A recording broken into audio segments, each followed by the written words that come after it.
Assalamualaikum warahmatullahi wabarakatuh. Perkenalkan, nama saya Triadi dari S1 Teknik Telekomunikasi Fakultas Teknik Elektro Telkom University. Di bawah ini adalah partner kelompok saya dalam keamanan jaringan. Di sini saya akan mempresentasikan materi tentang wireless protocol network. Langsung saja ke materinya. Yang pertama adalah IP security.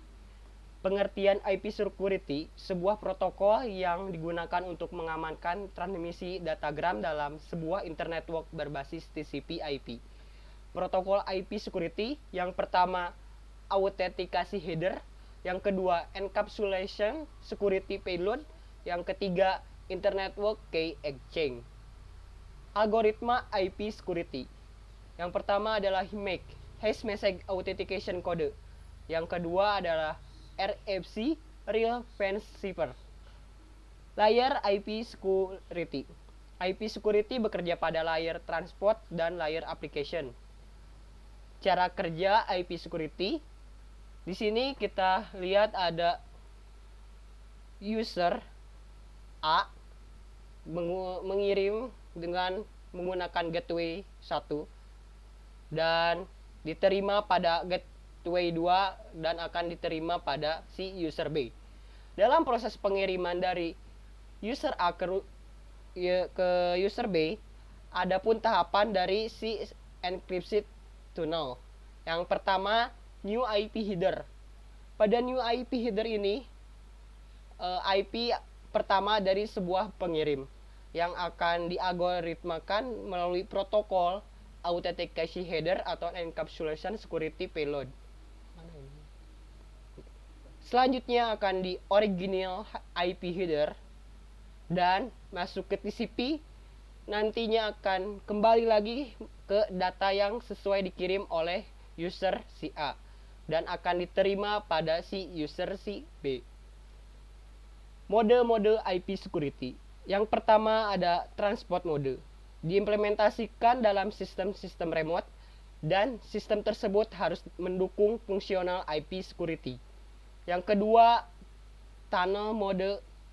Diimplementasikan di antara intermediate yang digunakan untuk enkapsulasi datagram IP tak secure.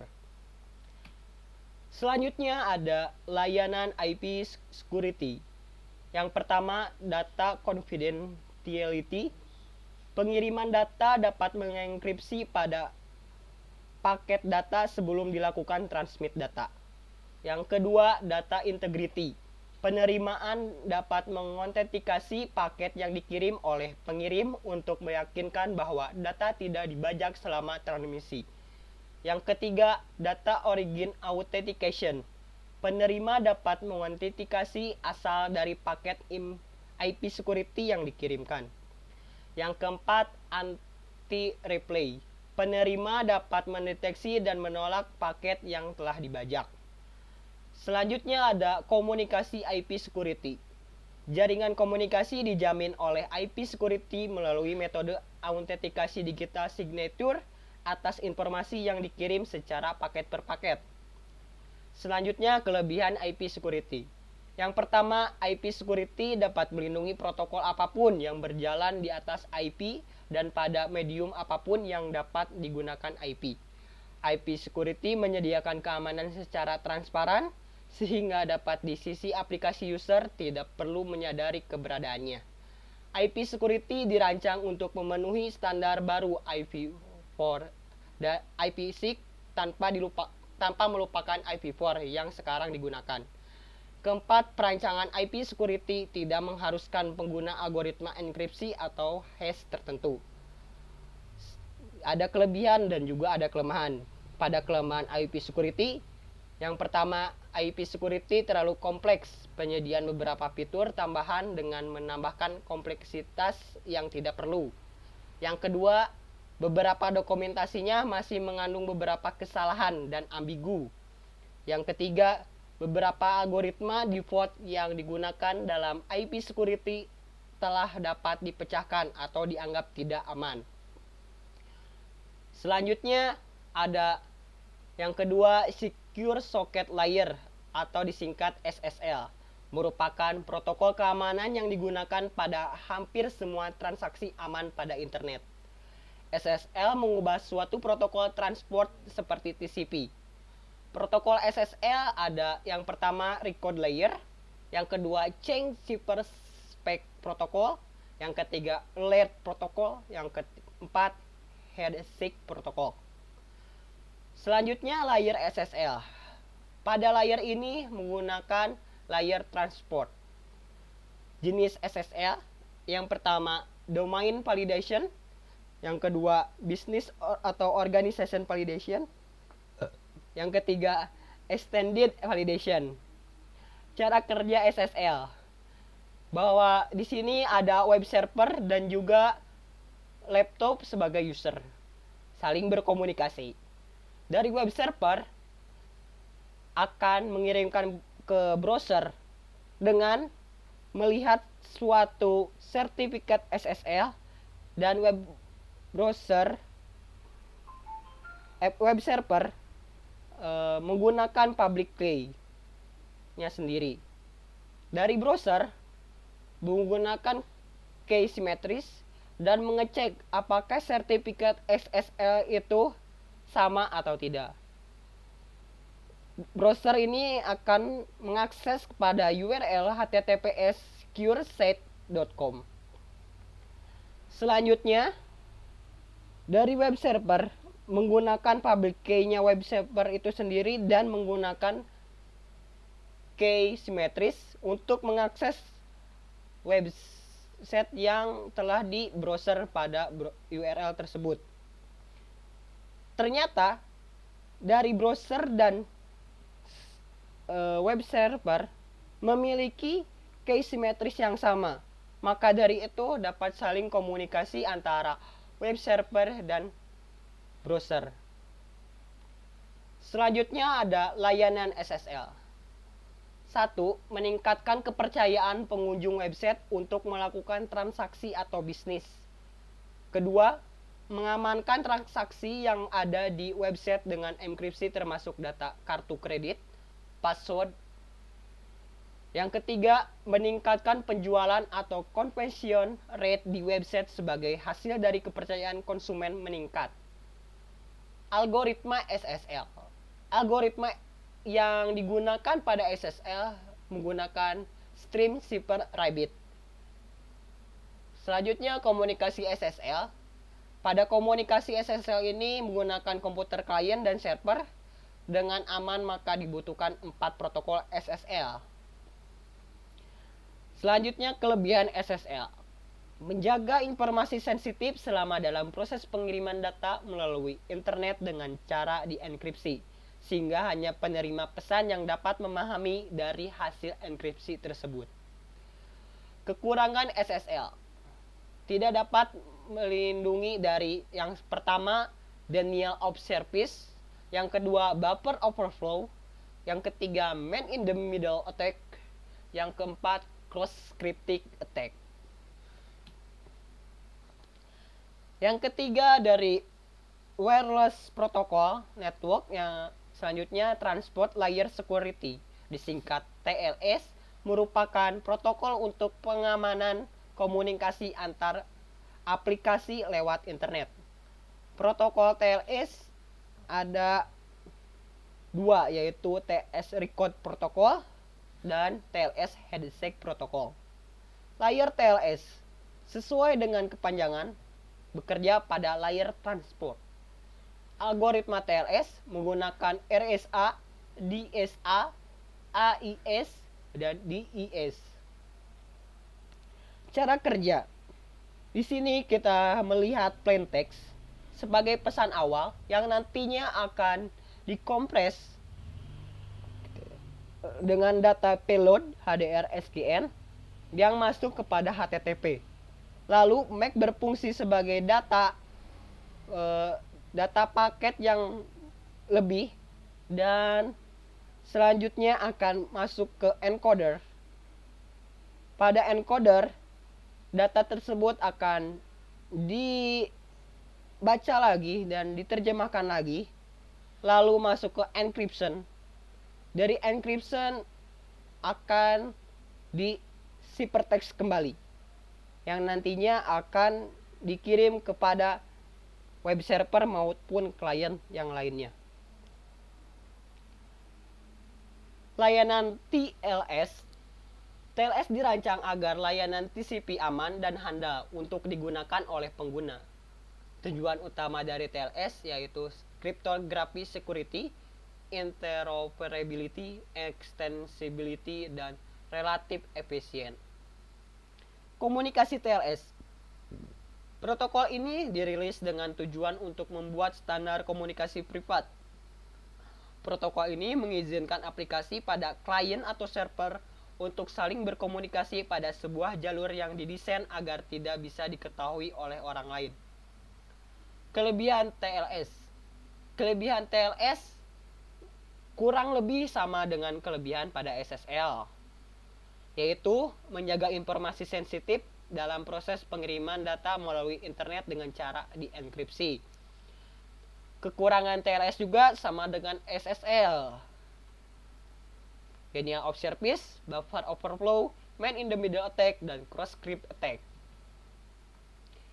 Selanjutnya yang keempat adalah Hypertext Transfer Protocol, yang disingkat HTTPS, adalah protokol komunikasi internet yang melindungi integritas dan kerahasiaan data pengguna antara komputer dan situs. Penggunaan port HTTPS yaitu 443. Fungsi HTTPS. Data yang dikirim menggunakan HTTPS diamankan melalui protokol TLS dengan pendukung kunci encryption, di mana mengenkripsi data pertukaran untuk menjaga keamanan dari penyadapan. Integritas. Data-data tidak dapat diubah atau dirusak selama transfer. Autentikasi membuktikan bahwa pengguna Anda berkomunikasi dengan situs web yang diinginkan. Hal tersebut melindungi dari serangan man-in-the-middle attack. Cara kerja HTTPS. Ya, di sini kita lihat ada user yang mengirimkan data kepada web server. Dari web server akan mengirim sertifikat SSL dan menggunakan key publicnya web server itu sendiri untuk mengakses kepada user. Dari sana user akan mengecek dengan dengan key simetris dan mengecek sertifikat apakah sesuai atau tidak. Maka dari itu, dari proses enkripsi ini, komunikasi antara user dan web server kalau sesuai maka bisa saling komunikasi dengan lancar. Layer HTTPS. Dalam OSI model, HTTPS bekerja pada transport layer. Selanjutnya, layanan HTTPS. Komunikasi antara transmit interaksi yang normal menggunakan HTTP melalui sistem terenkripsi sehingga dalam teori informasi tidak dapat diakses oleh pihak selain klien dan server akhir. Komunikasi HTTPS. Semua interaksi yang terjadi antara klien dan server akan dienkripsi. Hal ini bertujuan untuk mengamankan data yang keluar dan masuk saat komunikasi terjadi, sehingga kemudian adanya pencurian data akan menjadi lebih sulit karena semua data akan dienkripsi sebelum ditampil ke klien. Kelebihan HTTPS. Enkripsi data yang memberikan keamanan data saat pertukaran berlangsung. Integritas data memberikan perlindungan data saat proses transfer data berlangsung. Autentikasi data memberikan keamanan pada pengunjung website. Kekurangan HTTPS, website lebih lambat, pengunjung website menurun, dukungan browser, dan biaya tambahan. Untuk membeli sertifikatnya jelas. Selanjutnya yang kelima adalah Secure Shell atau disingkat SSH, merupakan protokol untuk mengganti protokol Telnet dan FTP. SSH menciptakan tunnel antara host Dua hal penting SSH adalah console login menggantikan telnet dan secure filter transfer menggantikan FTP. SSH mempunyai kemampuan membentuk secure tunnel untuk melewatkan HTTP, FTP, POP3 dan apapun lainnya melalui layer SSH. Dalam OSI layer, SSH bekerja pada application. Algoritma SSH Triple DES mengembangkan dari DES oleh IBM. Kedua, Blowfish, Bruce Skinner. Yang ketiga, EDEA, The International Data Encryption Algorithm. Yang keempat, RSA, The Reverse Semming Edelman. Selanjutnya adalah cara kerja SSH. Di sini kita lihat ada user dan juga web server yang saling berkomunikasi tentunya. Dari user akan mengirimkan data kepada web server. User mengirimkan data menggunakan key simetris yang nantinya akan dienkripsi dan dideskripsi kembali oleh web server menggunakan public key web server. Apabila data yang dikirim sudah terdeskripsi, maka data tersebut biasanya cara kerja SSH menggunakan port 22 yang berguna sebagai komunikasi mengirim file data, video maupun streaming. Layanan SSH. SSH mengizinkan mengenkripsi data sehingga kemungkinan malicious tidak dapat mengakses informasi user dan password. SSH yang pertama ada DNS spoofing, memasukkan data dalam sistem domain yang di mana name server change database. Yang kedua, manipulasi data, merubah data pada perantara sepanjang rute jaringan. Yang ketiga, IP address spoofing, menyembunyikan alamat IP dengan membuat paket IP yang berisi alamat IP palsu. Komunikasi SSH menggunakan public key kriptografi untuk mengenkripsi komunikasi antara dua host. Kelebihan SSH yang pertama, meningkatkan keamanan data pada komputer ketika mengakses internet. Kedua, memberikan enkripsi pada semua data yang terbaca. Yang ketiga, melakukan port forwarding. Yang keempat, melakukan koneksi aplikasi TCP. Yang kelima, melakukan koneksi dengan bypass melewati firewall atau proxy setempat.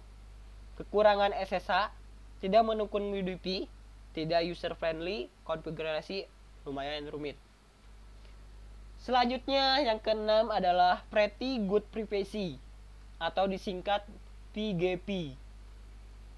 Adalah suatu metode program enkripsi informasi yang memiliki tingkat keamanan cukup tinggi dengan menggunakan private public key sebagai dasar autentikasi. PGP diciptakan oleh Phil Zimmermann. Jenis PGP ada dua. PGP versi USA hanya dapat digunakan di wilayah USA dengan aplikasi oleh warga negara USA saja. Yang kedua adalah versi internasional menggunakan algoritma MPLEB yang diciptakan khusus oleh Phil Zimmermann dengan dapat dipublish secara internasional oleh seluruh dunia dan dapat digunakan oleh seluruh dunia.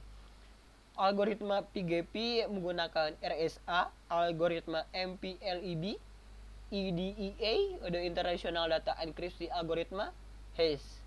Cara kerjanya di sini kita lihat ada penyediaan PGP, yaitu dengan cara plain text yang menggunakan key season encryption yang nantinya akan dienkripsi.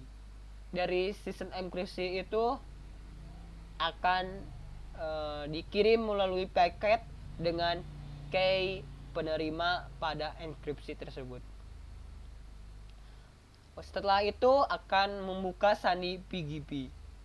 Pesan tersandi PGP lalu tersandi public key dengan ciphertext dibuka oleh private key penerima, lalu membuka ciphertext dan plaintext. Digital signature, original text, signing dengan private key, signed text, lalu akan dideskripsi dengan verifikasi menggunakan public key dan verifikasi teks apakah sesuai dari pengirim sampai ke penerima. Layanan PGP. Yang pertama, confidentiality. PGP melakukan enkripsi pada plain text email menjadi teks yang teracak. Yang kedua, message integrity. PGP memberikan jaminan untuk tiap bagian bahwa pesan tidak akan mengalami perubahan dari saat ia membuat sampai dia dibuka. Non-repudiation. Dengan PGP maka akan sulit bagi seorang mengirim untuk melakukan penyangkalan terhadap dokumennya. Authentication memberikan dua layanan. Pertama, mengidentifikasi keaslian suatu pesan dan memberikan jaminan keautentikasinya. Kedua, menguji identitas seseorang apabila ia akan memasuki sebuah sistem. Selanjutnya, komunikasi PGP. Komunikasi PGP antar komputer untuk melindungi pesan pribadi menggunakan teknik enkripsi data. Kelebihan PGP. Yang satu, aspek yang paling umum dari PGP adalah penandaan dan enkripsi dari sebuah email atau sebuah file. Yang kedua, kerahasiaan pesan dan menyimpan data dengan menyembunyikan informasi lewat teknik-teknik enkripsi. Kekurangan PGP yang pertama yaitu virus dan trojan. Yang kedua, hanya menggunakan public key saja. Yang ketiga, kata kunci dan private key yang mudah ditebak. Sekian presentasi dari saya dan partner yang telah membantu saya. Apabila ada salah-salah kata mohon dimaafkan. Wabillahi taufiq wal hidayah. Wassalamualaikum warahmatullahi wabarakatuh. Pencet apa? Stopnya? Hah?